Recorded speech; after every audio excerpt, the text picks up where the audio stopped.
this section, we will talk about the mosquito control measures and the insecticide formulations which we have. So the competency which is associated or related with this video module, we are going to talk about the action, the application cycle of commonly used insecticides and rodenticides in public health. So first topic is, what are the ways to do insecticide?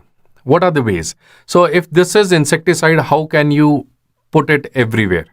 The first way you can do is something called as a spray. Common sense spray has to be in a solution form. You can take a spray and you can spray it. So there is a sprayer that we have in the National Vector-Borne Disease Program and using the spray. Second is you can also put mist. Mist is the fog. Mist or the fog. So anything which evaporates very fast, that is a mist. So mist or a fog you're going to spray. So obviously you're going to use a solution only. But now in this fog, there is a new type of fogging method that we have is called as a ultra low volume fogging. What is this ultra low volume fogging? It is called as a ULV fog. That is ultra low volume fogging. And this ULV fog is kind of a better fog. Why? Because it has lesser side effects. People won't have so much respiratory problem. It is very fine particles of mist. So very fine particles of mist are sprayed. It is going to be effective, but it is not going to have any residual action. Please note that the fogging is without, there is no residual action, and that is the reason it is called as a space spray. It may also be called as a space spray because technically there is no residual action until and unless you mix something with the residual phenomena, but it's just going to evaporate very fast because very small particles are there. Third thing that we can use is, which may have slightly more longer residual action, that we can use as suspensions. Or we can also use, sometimes with suspensions, we can also have emulsifications, emulsificants. Or emulsification. What does all these means? Beta, in suspension, you are going to dissolve in some solvent. Dissolve the solid particles of the insecticide, okay? Solid particle of insecticide in solvents. That is a suspension that we prepare, and emulsification is mixing with paint. So if you are making a new wall is there, new house is there, people can use insecticide emulsification or insecticide suspensions. These are technically going to have a longer residual effect. And common sense, they are going to have longer residual effect. Next in line, we can also use some of the solid formulation, that is the dust. Or we can use maybe as granules, you can spray as granules, or dust we can spray in water. So the benefit of the dust or the granules, can you imagine and tell me that in which mosquitoes the dust or the granules which enter into water, they can be useful. So what we do I'm telling you in the national program is that we take a cloth, and in the cloth we are going to put the granule, and this is tied together, and we tie a stone with this. And now this it goes into the water. If it goes into the water, it will go inside. The outside cloth is going to vanish off. It's made up of special material which just dissolves with water. So this outside covering will dissolve with water. So the insecticide granules is going to disperse in the water within the water. So that's a benefit because it is going from below to top. And now the larvas which are there, they are going to eat it, or they are going to get in contact and they'll die. So this is typically done for Culex larva. We will talk about the Aedes. Of course, not done for Aedes because you don't put granules in drinking water, but it is usually done for Culex. It is also done for Mansonia, which are there with the aquatic plants. You remember Pistia and the water hyacinth. So therefore, different types of formulations can be there. You can have the spray, mist, suspension, emulsifications, or we can talk about the dust or the granules. Now let us come over to the mosquito control measures, your topic number 2. This is a 3 by 5 star MCQ topic for your exam. The mosquito control measures, if you have studied entomology, where we talked about the different types of mosquitoes, only then you will be able to understand the mosquito control measures. Beta, in the mosquito control measures, we are going to talk about integrated vector management, IVM. It is integrated vector management. We say that you cannot kill the larva. Killing larva alone is not useful. You have to kill the larva and do water source reduction and do adult measures, anti-adult measures, and you have to protect the person also. All the things should be done at the same time. To kill the sandfly, you don't only kill the eggs or the sandfly small, you have to do personal protection and you kill the vector also. Similarly for tick, mite, everything, for any insect control, not only mosquito, for any insect control measure, we have to do integrated vector management. So now comes your point, what do you mean by integrated vector management? Beta, the integrated vector management means that we are first going to do source reduction, or we can have anti-larval, or we can have anti-adult measures, or we can have personal protection measures. So we can have source reduction, anti-larval, anti-adult, or we can have personal protection measures. What do you mean by source reduction? I do not need to re-emphasize on this. We already talked about this in the chapter when we talked about medical entomology, mosquitoes. We talked about the different sources, Anopheles in clean water, Aedes in artificial water, Culex in dirty polluted water, and Mansonia in the large water bodies with aquatic vegetation. So you remove the appropriate water source. That is what is source reduction. Common sense. It is in fact one of the best methods for vector management, because you are going to manage the vector at the very first stage. So this is source reduction, takes very less money by the government, and it is very useful for the people because they are not going to use any insecticide or any personal protection measure are not used. They are most economical way is source reduction. Next is, let us talk about the anti-larvals. Beta, the anti-larvals we can have is the physical methods, the chemical methods, or we can have the biological methods. The physical methods, the chemical methods, or we can have the biological methods. So now let us talk about the physical methods. How do you kill a larva physically? Beta, talking about the physical methods of anti-larval methods. How do you kill a larva physically, right? You can't enter into the water and kill the larva physically. You can't slap it out, right? The only way to do a physical method is, what if this is the water surface and on the surface you put something, film, and the larva now cannot come out. So you kill the larva by asphyxiating. So how do you kill it? Using some oils, oils over water. What is the oil we use? We do not answer in your exam kerosene oil, because that is used for fuel. We don't spray kerosene oil everywhere. We have a special mosquito oil. These are called as MLO, mosquito larvicidal oil. So these larvicidal oils, they will form a special film on the water and they will cut off the air supply for the larva. Very commonly, I think if you have recalled the lecture in medical entomology mosquitoes where we talked that which mosquito will not have siphon.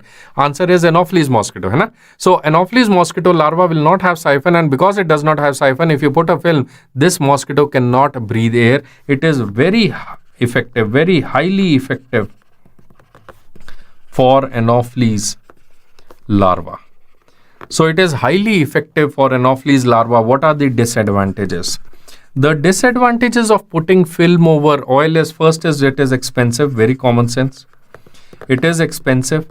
Second is that the water may be unfit for drinking. The water is now unfit for drinking. Another disadvantage is that this water, in the water, if the film is there, the fish may also eat the oil, and it is unfit for fishes also. So that is kind of disadvantage for a mosquito larvicidal oil. A special caution over here, I would like to tell you that whenever we are doing mosquito MLO spreading, it should be there on the water, for more than 8 days. It should be there always for more than 8 days. That is about the MLO, mosquito larvicidal oil. Next is, let us have a word about the chemical methods. What are the chemical methods? The chemical methods that we have for anti-larval, we can talk about Paris green, or we can talk about abate. MCQs on Paris green. Paris green is a stomach poison It is a emerald color, emerald green. It is emerald green color poison, and this is the chemical is acetoarsenite. It is used at the rate of 1 kilogram 1 kg per hectare. It is used at the rate of 1 kilogram per hectare. That is what is Paris green. Next is this abate. What is the MCQs from abate? Beta, abate is a brown color liquid, or it could be a powder form, or it could be available in granules also. In the government of India, we are having abate in form of the liquid formulation and also in form of granules. But if you get the single best answer, please note abate is actually a brown color liquid, and they synthetically make it a granular or a dust form. So abate is a brownish color liquid, and it is scientifically, it is different name is there. It is temifos. It is actually a organophosphorus poison. Organophosphorus toxicity. It causes organophosphorus poisoning. Therefore, it is a contact poison. That is what is different from the Paris green. Paris green, the larva used to eat Paris green and they used to die. Stomach poison. And the organophosphorus poisoning is what is abate or the temifos, and that is a contact poison. Abate can be sprayed. It can be used as a spray at the rate of 150 to 100 gram per hectare. It is sprayed at the rate of 50 to 100 gram per hectare. So that was regarding the chemical methods or the physical methods. Next is what are the biological methods for anti-larval. The biological methods that we have for anti-larval, is we can give you a favorite answer, that is fish. So what is the name of the fish? I think everybody knows it is the Gambusia affinis, or we can have the Poecilla reticulata, which is also called as the guppy fish, Barbados, or the Barbados millions fish. So that's the other name for Poecilla reticularis or the Barbados millions fish. So you can see that these these are very small fishes, usually measuring around 2 to 3 centimeters only, very small looking fish. And these are larvivorous fish. And this, what you see on this side, this figure A and B, this is what is a Gambusia fish. And the one which you see with the bigger tail, it's like a bigger fan-like tail, that is what we have as the Poecilla or the guppy fish. Next is another biological method which has been newly introduced by the National Vector-Borne Disease Control Program, is the BTI. What do you mean by BTI, beta? Have you ever heard of it? BTI stands for Bacillus. It means Bacillus thuringiensis. Bacillus thuringiensis, and again this is going to kill larva because larva is going to consume this bacilla, and this bacilla is toxic for the larva. So these are some types of your anti-larval methods. Please remember, physical methods using the mosquito larvicidal oil, chemical methods using abate, which is a better method than a Paris green, and biological method was using the fishes or the Bacillus thuringiensis, that is the BTI. So now let us take over the anti-adult measures. What are the anti-adult measures? Beta, if you talk about the anti-adult measures, now you have to kill a flying mosquito, adult mosquito which is flying somewhere.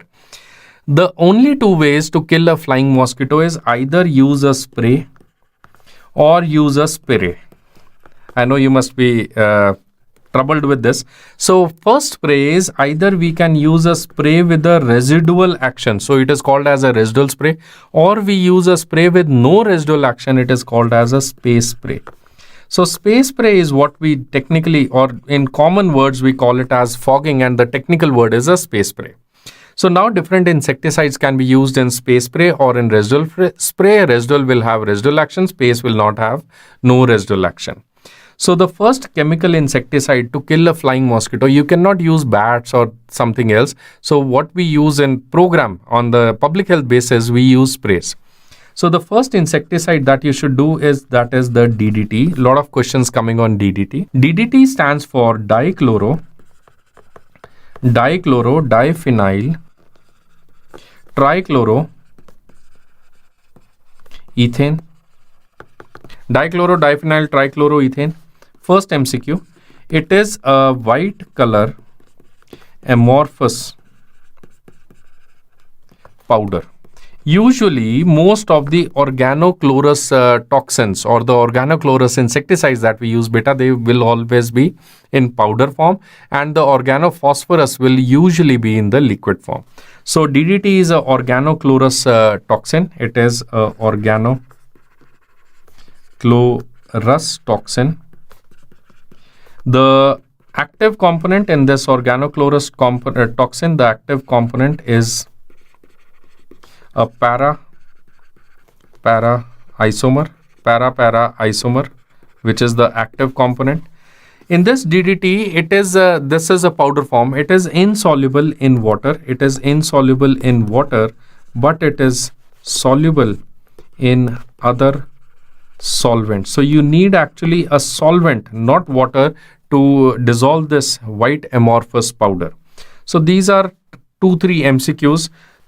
Next is point number 4, that this DDT, whenever it is used, it takes some time to kill. So it takes few hours to kill the mosquito, and it is a contact poison. The residual action for DDT, it can be minimum 6 months, but it can be up to maximum 18 months. That is what is the residual action. But it is usually for around 5 to 7 months. Usually average we take as 6 months is the residual action. But if you get the maximum amount, it can stay for maximum of 18 months or as a residual action for insecticide. So now if you understand this whole thing, I think that is what the point number 5, which I wanted to explain to you, that this DDT, it is a very wonderful thing. We invented somewhere towards the end of the 19th century, 1890s, 1880s. This DDT started being invented and started being using in different areas. But the problem with DDT is, beta, that if we do a lot of DDT sprays, it's a very effective insecticide. The problem is that if we do a lot of DDT sprays, a lot of grasshoppers, they will eat DDT. Nothing will happen to one grasshopper. But if a frog or any organism, any creature, any reptile will eat the lot of grasshoppers, there is more DDT in that person, in that rats or something. Now, a lot of rats, nothing will happen to the rat. A lot of rats are being consumed by the snake. That's how this DDT actually percolates inside the food chain. Do you remember in your 10th, 11th class, there is something, a process you must have studied that is called as biomagnification. So this is what is biomagnification or bioamplification process. The DDT enters into the food chain, and in the food chain, there is biomagnification of this DDT. What does it mean? That the lower creatures, nothing is going to happen, but at the top, the person or the creature who's there, they are going to suffer the effects of this DDT. Who's at the top of the food chain? It is humans. So humans will be at the top of the food chain, and that is the reason people are going to get a lot of toxicity side effects of DDT. In fact, there was a news which was there in 2021 which told that now there are evidence of the plastics also in humans. So you understand that how things percolate, there is a principle of biomagnification.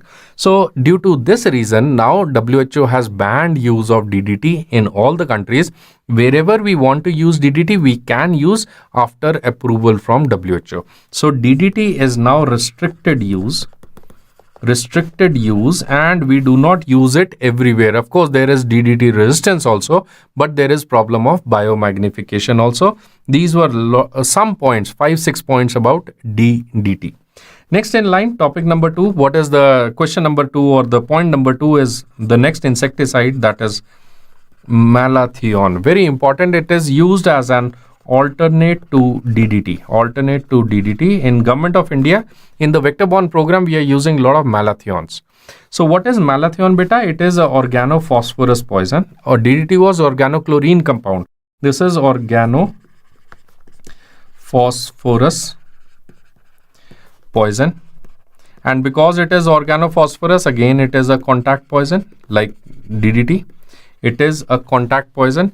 This has the least toxicity among all OP poisons. Among all OP toxin, it has, OP is organophosphorus. So among all organophosphorus toxins, malathion is having the least toxicity. So that was your point 1. Question number 2, what is the feature of malathion? Malathion is a yellow to brown color liquid. Please note, powder is organochlorine compounds. The organophosphorus will usually be the yellow to brown color liquid with unpleasant smell. Point number 3, malathion is used even as powder form. With the liquid we have made powder form. It is also used as anti-adult, as sprays. It is also used in fogging. In anti-adult, it is also used in personal protection. So malathion can have anti-larval effects. It can have anti-adult effects. It is used in the ULV fogging. You remember I told you about the ULV fogging? Everywhere it is used. What is the time of action of malathion? Like for how much time? Malathion is effective for roughly 3 to 4 months. And because it is effective for 3 to 4 months, it should be sprayed how much time? Please note that the malathion should be, because it is effective for 3 to 4 months, it is usually sprayed every 3 monthly. The dose that we use for DDT and malathion, it is same. It is sprayed at the rate of 100 to 200 milligrams per square feet area. The point you would like to remember is for DDT, we spray it at least 6 months. For every 6 months. Every 6 monthly you're going to spray DDT, but the malathion needs to be sprayed every 3 monthly. That is what you need to remember. So please note that the dose that we use for DDT and malathion is almost the same. It is 100 to 200 milligrams per square feet, but the malathion is sprayed every 3 monthly. DDT is sprayed every 6 monthly. And which is better? Malathion is better than DDT. Malathion is used in almost every area. Third insecticide, which we can use in some areas, we have started using it, is fenthion. What is fenthion? Fenthion can also be used. It is the most potent anti-larval method. It is a very highly potent anti-larval method. Anti-larval insecticide we can use is fenthion. You already learned about temifos and abate, which are very commonly used. But in some areas, we have also started using anti-larval method, that is fenthion. It is also used as anti-adult residual spray. It is also used as anti-adult residual spray. That is your first point. Second point, what is this fenthion? What is the toxin? It is a organophosphorus toxin, and therefore it is a contact poison. It is also a brown color liquid. I told you organophosphorus poisons will always usually be liquid. It is also a brown color liquid with a very typical smell, odor. This can be asked in your exam. It has a very bad garlic smell odor. It has a garlic odor.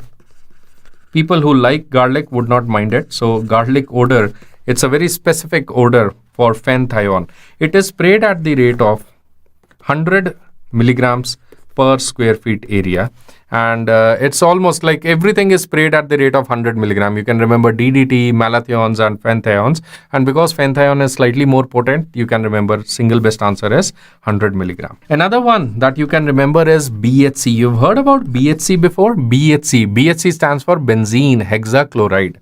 Benzene hexachloride. It is also known as hexachlorohexane. It is also called as hexachlorohexane. So what is there in BHC? What type of toxin is BHC? Please note it's a chloride. So obviously it's a organochlorine toxin. It's a organochlorine compound. And because I told you OC toxins or the organochlorine compounds or the toxin, they'll be usually powder form. You remember? So it's again that white to chocolate brown, white to chocolate light brown color powder. Light brown color powder. It has a typical smell that is called as a musty smell. You remember phenthyon is garlic odor, malathion unpleasant odor, DDT usually does not have any odor, and benzene hexachloride has a specific musty odor. There can be MCQ on this beta that the active component of the benzene hexachloride, it is called as a gamma isomer. Therefore, now if you get this, the pure BHC will contain how much gamma isomer? Common sense, more than 99%. This pure BHC will contain 99% gamma isomer, and this is called as gamexane, or what you commonly call as lindane. It is called as lindane or gamma HCH. So what is gamma HCH? It is nothing but the purest form of BHC. Please note, it is very simple, very commonly asked MCQ, that what is gamexane? Gamexane is nothing but BHC. It is 99% gamma isomer of the BHC. The BHC is used as it's a very potent insecticide. It is a very potent insecticide. It is used against mosquitoes. It is also used against sandfly. So we can use against mosquitoes, sandflies. It's the time duration. The time duration for BHC is roughly around 3 months, and it is sprayed at the rate of 50 milligrams per square feet area. It is sprayed at the rate of 50 milligram per square feet area. So what we have done, a very quick summary over here, bache, for you, that the anti-adult measures, you have talked about 2 anti-adult measures. Either we can have the organochlorine compounds, hai na? Or we can have the organophosphorus compounds. We talked about organochlorine, that is DDT. We also talked about the BHC, both are organochlorous. And we also talked a little bit about the thion, that is the malathion, which is organophosphorus, and the phenthyon, which is again potent anti-larval, right? So now let us talk about special another insecticide which can be asked in your exam, that is pyrethrum. Now pyrethrum is a unique insecticide. Pyrethrum, it is a unique insecticide. It is a natural alkaloid. And this pyrethrum is derived from a flower, that is chrysanthemum cineraria folium.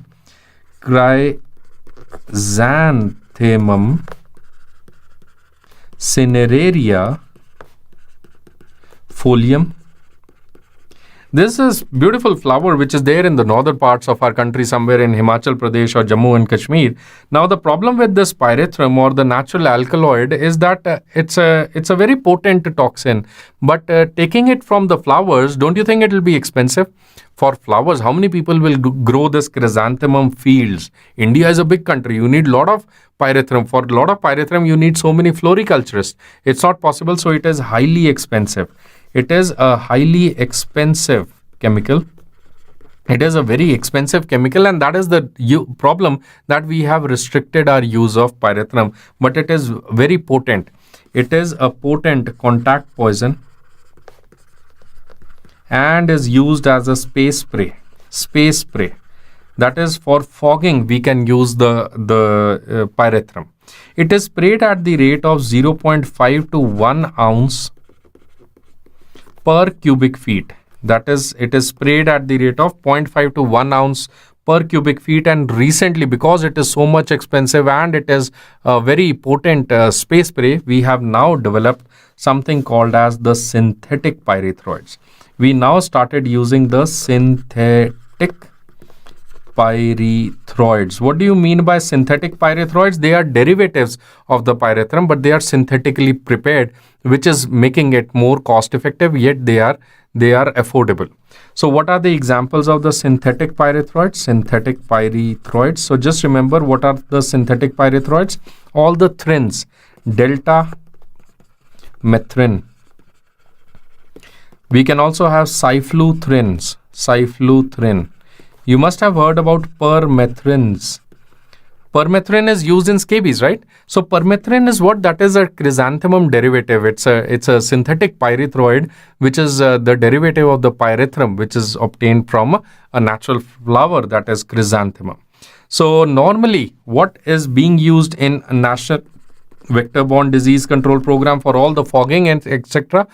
Either we use malathions or we use cyfluthrins. For bed nets, we have started using deltamethrin also. So synthetic pyrethroids are almost everywhere used. You remember we also talked in Kala Azar. Kala Azar or in sandfly, we are using synthetic pyrethroids.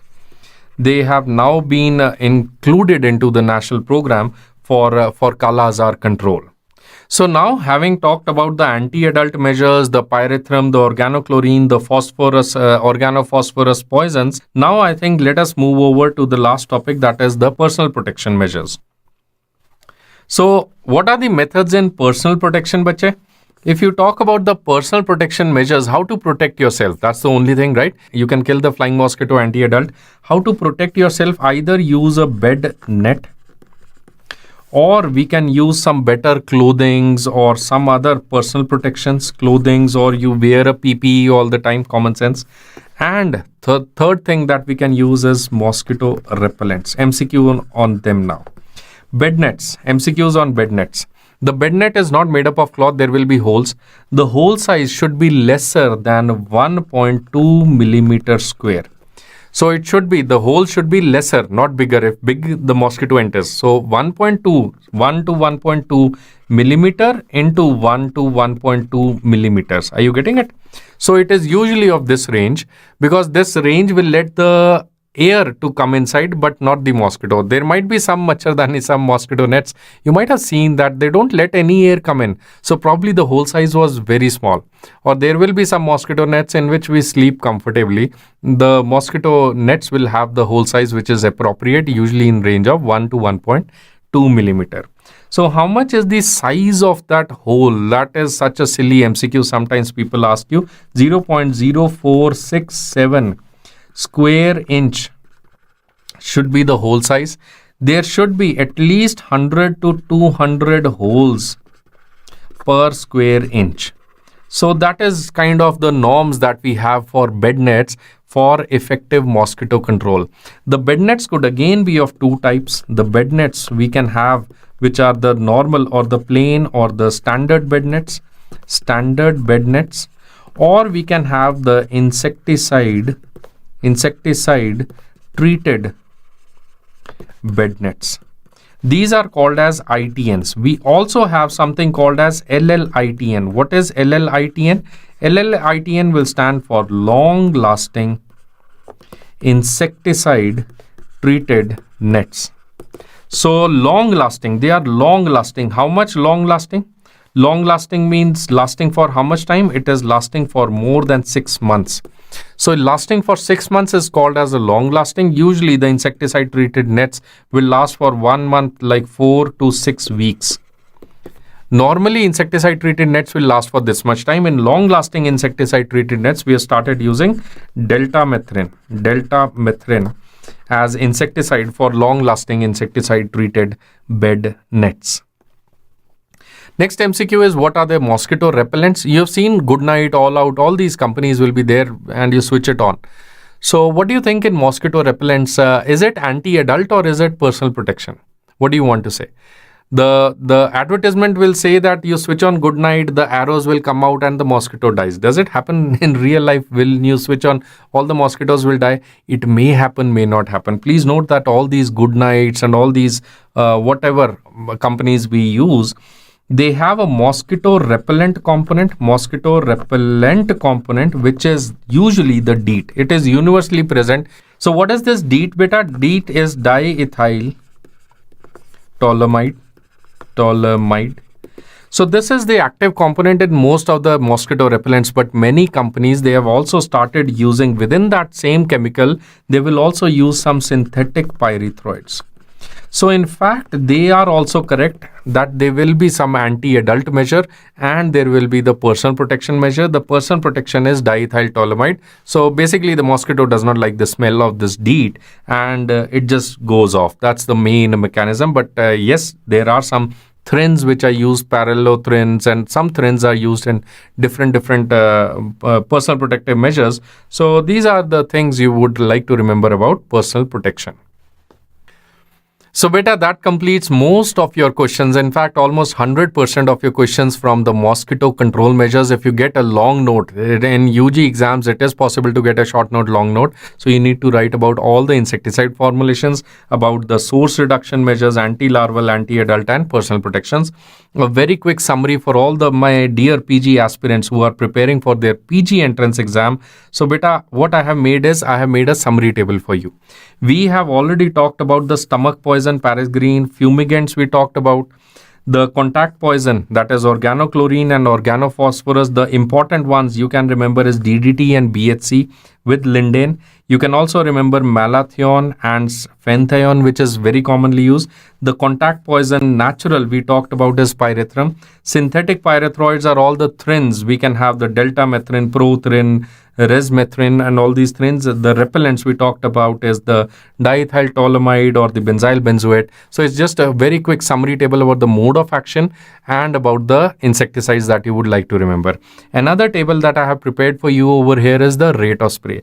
Please note that if you just look at the rate of spray is same, almost same for all the chemicals that are there. That is the most commonly used. We have the same rate of spray.